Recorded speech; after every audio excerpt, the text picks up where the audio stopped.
എല്ലാത്തിൻ്റെയും തുടക്കം എന്ന് പറയുന്നത് അർജുൻ്റെ ബോഡി ലഭിച്ചതിന് ശേഷം എല്ലാവർക്കും നന്ദി അറിയിക്കുക എന്ന ലക്ഷ്യത്തോടെ അർജുൻ്റെ സഹോദരി മാധ്യമങ്ങളെ കാണുകയും എല്ലാവർക്കും നന്ദി അറിയിക്കുകയും ചെയ്യുന്നു. പക്ഷേ ആ സമയത്ത് മനാഫിന്റെ പേര് മാത്രം അവർ ഉൾക്കൊള്ളിച്ചില്ല. അതനുസരിച്ച് മലയാളികൾക്ക് അവരോട് ഒരു വിയോജിപ്പ് തോന്നുകയും അവർക്കെതിരെ പലതരത്തിലുള്ള കമന്റ്സുകളൊക്കെ തന്നെ പ്രത്യക്ഷപ്പെടാൻ തുടങ്ങുകയും ചെയ്തു. ഇത് മനസ്സിലാക്കിയ മാധ്യമ പ്രവർത്തകർ വീണ്ടും ഇവരോട് മനാഫിനെ കുറിച്ച് തന്നെ ചോദിച്ചപ്പോൾ അവിടെയും മനാഫിനെ തഴയുന്നത് പോലെ തോന്നുകയും അതോടൊപ്പം മുബീൻ എന്ന പുതിയൊരാളെ കൊണ്ടുവരികയും ചെയ്തു. അതായത് മനാഫിനെക്കാട്ടും കൂടുതൽ കഷ്ടപ്പെട്ടത് മുബീൻ എന്ന രീതിയിലൊക്കെ ആയിരുന്നു അവർ പ്രതികരിച്ചത്. പക്ഷേ ഇത് എന്ത് തന്നെ ആയാലും മലയാളികൾക്ക് ഉൾക്കൊള്ളാൻ സാധിക്കാതിരിക്കുകയും വീണ്ടും അവർക്കെതിരെ രൂക്ഷമായ ഭാഷയിൽ തന്നെ കമൻസുകളൊക്കെയും തന്നെ പ്രത്യക്ഷപ്പെടാനും ആരംഭിച്ചു. പക്ഷേ ഇതൊക്കെയും തന്നെ അവരെ ഒരുപാട് നൊമ്പരപ്പെടുത്തുമെന്ന കാര്യത്തിൽ സംശയമില്ല. കാരണം 72 ദിവസത്തോളം അർജുനു വേണ്ടി എല്ലാവരും കാത്തിരുന്നപ്പോൾ ഏറ്റവും കൂടുതൽ അതിൽ വേദനിച്ചത്, ചിലപ്പോൾ വിശപ്പൊക്കെ സഹിച്ചും ഇതിനു വേണ്ടി ഈ വാർത്തകൾക്ക് വേണ്ടി മാത്രം കാത്തിരുന്നതും ഒരുപാട് പ്രയത്നിച്ചതും തീർച്ചയായിട്ടും അർജുൻ്റെ കുടുംബമായിരിക്കും എന്ന കാര്യത്തിൽ സംശയമില്ല. അതുകൊണ്ട് തന്നെ അർജുൻ്റെ സഹോദരി ഭർത്താവും ഇതിനുവേണ്ടി ഒരുപാട് കഷ്ടപ്പെടുകയും ചെയ്തിട്ടുണ്ടാവും. പക്ഷേ ഇതൊക്കെയും കഴിഞ്ഞ് അവസാനം അർജുൻ്റെ ബോഡി ലഭിച്ചപ്പോൾ എല്ലാവരുടെയും കഷ്ടപ്പാട് വെറുതെയാവുകയും തീർച്ചയായിട്ടും മനാഫിനെ മാത്രം മലയാളിക്കര നെഞ്ചേറ്റുകയും ചെയ്തു. ഒരുപക്ഷെ മനാഫിനോട് എല്ലാവർക്കും ആരാധന തോന്നുന്ന വിധത്തിൽ മനാഫിനെ എല്ലാവരും തന്നെ ഉയർത്തിക്കാട്ടുകയും ചെയ്തപ്പോൾ തീർച്ചയായിട്ടും താനും തൻ്റെ കുടുംബവും തൻ്റെ ഭർത്താവും ഒക്കെയും ഇതിനുവേണ്ടി കഷ്ടപ്പെട്ടല്ലോ, പക്ഷെ മനാഫിനെ മാത്രമാണ് ഇവരൊക്കെയും തന്നെ നെഞ്ചേറ്റുന്നത് എന്ന ഒരുതരം തോന്നൽ തീർച്ചയായിട്ടും അവരെ വേദനിപ്പിക്കുകയും അതനുസരിച്ച് തന്നെ ആയിരിക്കും അവർ മനഃപൂർവ്വം മനാഫിൻ്റെ പേര് ഒഴിവാക്കിയതും. പക്ഷേ ഇതിനെക്കുറിച്ച് പലപ്പോഴും മനാഫിനോട് ചോദിച്ചപ്പോഴൊക്കെ മനാഫ് അവർ പറഞ്ഞത് ശരിയാണ് എന്ന രീതിയിൽ തന്നെയായിരുന്നു പ്രതികരിച്ചതും. പക്ഷേ ഇതൊന്നും കേൾക്കാൻ മലയാളികൾ തയ്യാറാവാത്തത് കൊണ്ട് തന്നെ മനാഫിനോട് ഒരുപാട് ഇഷ്ടമുണ്ടായിരുന്ന മലയാളികൾ അയാൾക്ക് മാത്രം പിന്തുണ അർപ്പിക്കുകയും യൂട്യൂബിൽ അടക്കം മനാഫിനെ പുകഴ്ത്തിയുള്ള ഒരുപാട് വീഡിയോസുകളൊക്കെയും തന്നെ പ്രത്യക്ഷപ്പെട്ടു. ഒരുപക്ഷെ ഇത് കൂടുതൽ ആ കുടുംബത്തെ വിഷമത്തിലാക്കുകയും ഉടനെ തന്നെ ഇന്നലത്തെ പ്രസ് മീറ്റിന് അവർ തയ്യാറാവുകയും ചെയ്തു. ഒരുപക്ഷെ ഇത് ആരുടെ കുബുദ്ധി ആയിരുന്നെങ്കിൽ പോലും ഇതുവരെയും അവരോട് മലയാളികൾക്ക് ഉണ്ടായിരുന്നത് ചെറിയൊരു വിയോജിപ്പ് മാത്രമായിരുന്നു. പക്ഷേ ഇന്നലത്തെ ആ പ്രസ് മീറ്റിന് ശേഷം മലയാളികൾ ഒന്നടങ്കം അവർക്കെതിരെ നല്ല രീതിയിൽ തന്നെ പ്രതികരിക്കുന്നുണ്ട്.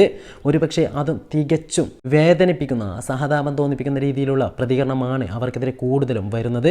ഒരുപക്ഷെ പലതരത്തിലുള്ള തെറികളടക്കമുള്ള കമൻസുകളൊക്കെയും തന്നെ പ്രത്യക്ഷപ്പെടാൻ ആരംഭിച്ചു. ഒരുപക്ഷെ ഇതുവരെ അവരോട് മലയാളികൾക്കുണ്ടായിരുന്നത് ഒരു വിയോജിപ്പ് മാത്രമാണെങ്കിൽ ഇന്നലെ മുതൽ അതൊരു വൈരാഗ്യമായി മാറിയിരിക്കുന്നു. അതിൻ്റെ അടിസ്ഥാനത്തിൽ സൈബർ ബുള്ളിങ്ങിന് തന്നെയാണ് അവർ ഇരയാവുന്നത് എന്ന കാര്യത്തിൽ സംശയമില്ല. ഒരുപക്ഷെ കുടുംബനാഥനായ ഒരു മനുഷ്യനെ നഷ്ടപ്പെട്ട ഒരു കുടുംബത്തെ സംബന്ധിച്ചിടത്തോളം അത് ഏറ്റവും വലിയ വേദനാജനകമായ നിമിഷങ്ങളിലൂടെ ആയിരുന്നു അവരൊക്കെയും തന്നെ കടന്നുപോയത്. പക്ഷേ ഇന്നലത്തെ ഈ സൈബർ അറ്റാക്കോട് കൂടി തീർച്ചയായിട്ടും നല്ല രീതിയിലുള്ള മനോവിഷമത്തിലേക്ക് തന്നെ ആ കുടുംബം തള്ളപ്പെടും എന്ന കാര്യത്തിൽ സംശയമില്ല. ഒരുപക്ഷെ 99.99% ആളുകളും മനാഫിനെ മാത്രമേ സപ്പോർട്ട് ചെയ്യുന്നുള്ളൂ. അതിൻ്റെ തെളിവാണ് വെറും 11K മാത്രം യൂട്യൂബിൽ സബ്സ്ക്രൈബേഴ്സ് ഉണ്ടായിരുന്ന മനാഫിൻ്റെ ആ ലോറി ഉടമ എന്ന ചാനൽ ഇന്നലത്തെ അവരുടെ പരാമർശത്തിന് ശേഷം 1.5 ലക്ഷത്തോളം അടുത്തിരിക്കുന്നു എന്നത് എത്രമാത്രം മലയാളികൾ മനാഫിനെ നെഞ്ചേറ്റുന്നു എന്നതിൻ്റെ യഥാർത്ഥ ഉദാഹരണം. ഒരുപക്ഷെ ലോറിക്കാരൻ മനാഫ് എന്ന യൂട്യൂബ് ചാനൽ അതിന് ടൈപ്പ് ചെയ്ത് കൊടുത്തപ്പോൾ മുൻപന്തിയിൽ തന്നെ പ്രത്യക്ഷപ്പെടുന്ന ചാനലൊന്നും ആയിരുന്നില്ല. പക്ഷേ എന്നിട്ട് പോലും ആളുകൾ അതിനെ ശരിക്കും സെർച്ച് ചെയ്ത് കണ്ടുപിടിച്ച് സബ്സ്ക്രൈബ് ചെയ്യുകയായിരുന്നു എല്ലാവരും തന്നെ ചെയ്തത്.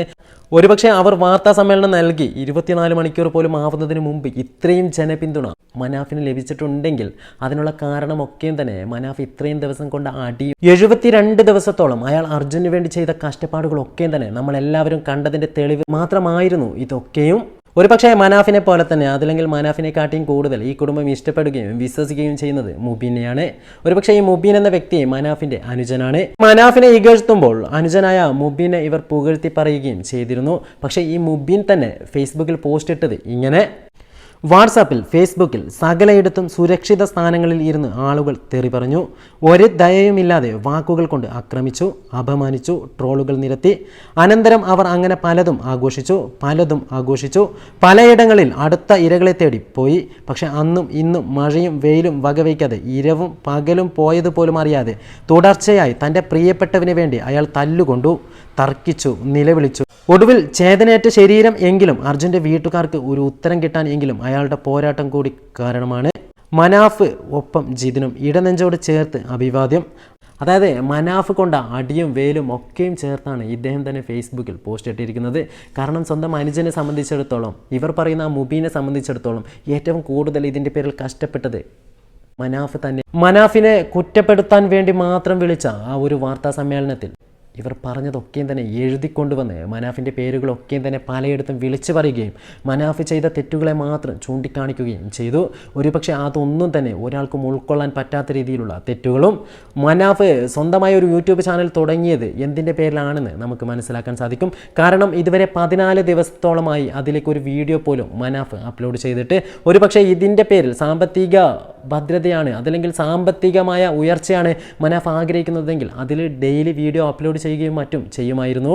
പക്ഷേ അതിനുമപ്പുറം മനാഫിൻ്റെ സാമ്പത്തിക സ്ഥിതി അത്ര മോശമല്ല എന്ന് തന്നെയാണ് അറിയാനും സാധിക്കുന്നത്. പിന്നെ അവർ പറഞ്ഞ കാര്യം മനാഫിന് ഞങ്ങളുടെ കാര്യം നോക്കണ്ട, മനാഫിൻ്റെ കാര്യം നോക്കിയാൽ പോരെ, എന്തിനാണ് ഞങ്ങളുടെ കാര്യത്തിൽ ഇടപെടുന്നത് എന്നൊക്കെയും തന്നെ അവർ അതിൽ ചോദിക്കുന്നുണ്ട്.